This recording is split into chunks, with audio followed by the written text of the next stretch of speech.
it gets so tiring trying to govern yourself. But I love breathwork. I love meditation. I love plant medicines, but they are not a replacement for a higher power. A lot of people meet this need through Christianity.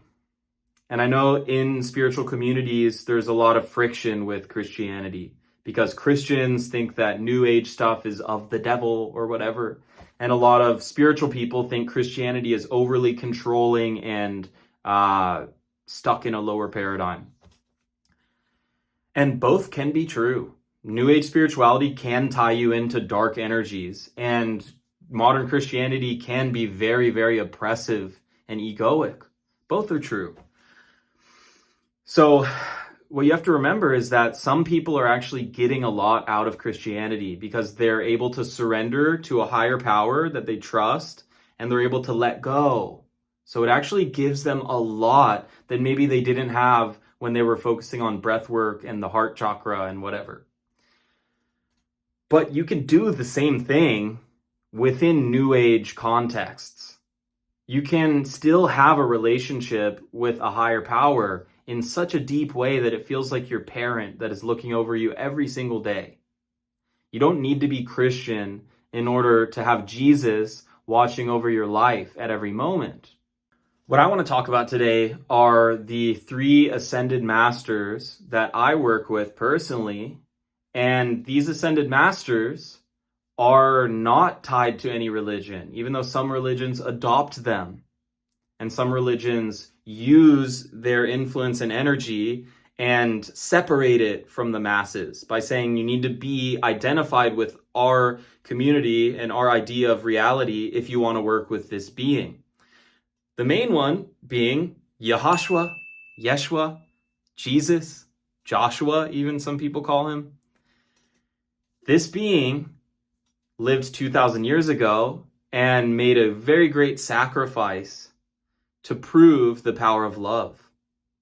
And through this being, we learn a lot about self-sacrificial love, not in a negative way, but putting others in front of yourself, making it so you're in service orientation, so that you're serving the collective more than you're serving yourself, right? So this is a simple principle that comes from this being.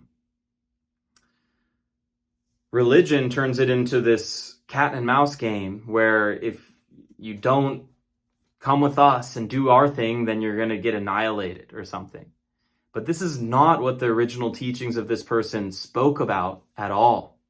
And through my own personal relationship with Yehoshua, which is what I call him, I feel deep peace, forgiveness, guidance, empowerment, clearing of old patterns that don't serve me anymore,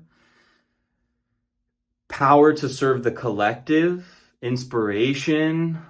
The second ascended master that I want to talk about is the ascended master Buddha. So obviously we all know Buddha was the origin of the religion of Buddhism, which some could even say is just a philosophy of life. It's just a way of living. When I connect with Buddha, it's different than when I connect with Yehoshua. So Yehoshua is very service-oriented. Yehoshua helps me serve the collective. Yehoshua helps me get into alignment, helps me narrow my vision onto what matters instead of being caught up in what doesn't matter. But Buddha's different. Buddha gives me a transcendent feeling of peace and compassion. And there's usually less words. Usually when I'm relating with Yehoshua, it's almost like a conversation. He's like bringing up points. He's bringing up analogies. He's telling me to try things and try this, try that. When I'm connecting with Buddha, it's all about silence. It's about this silent knowingness, this silent compassion for all that is.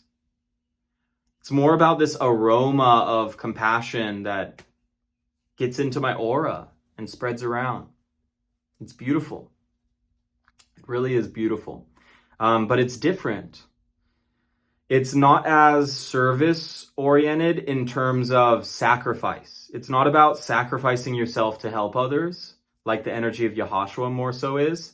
It's more of an energy of eternal peace as is. So it's eternal peace as is. It just, the recognition of the eternal peace that is there, and it's always there, and the compassion that comes from that for all beings. But it doesn't as much inspire me to action as much as it inspires me to immerse myself into the inner aspects of love and immerse myself into this almost pool of love. And neither of these are better or worse than the other. The self-sacrificial love has a time and a place. Brings me into a state of acceptance, a state of surrender, let's call it. And then the energy of the Buddha more so brings me to a state of peace, which is a little bit different. And through connecting with the Buddha, I'm able to have deep compassion for all beings. I understand the nature of ego. I understand the nature of pain and suffering. I understand that bad people exist, but that deep down they're not really bad. I understand that bad things happen, but deep down it's not truly bad. It's not evil. The way that I connect with these beings, by the way, is just through asking. Literally just through asking and waiting. So make sure you're in a space where you can create silence in your environment, but also inner silence in your own head.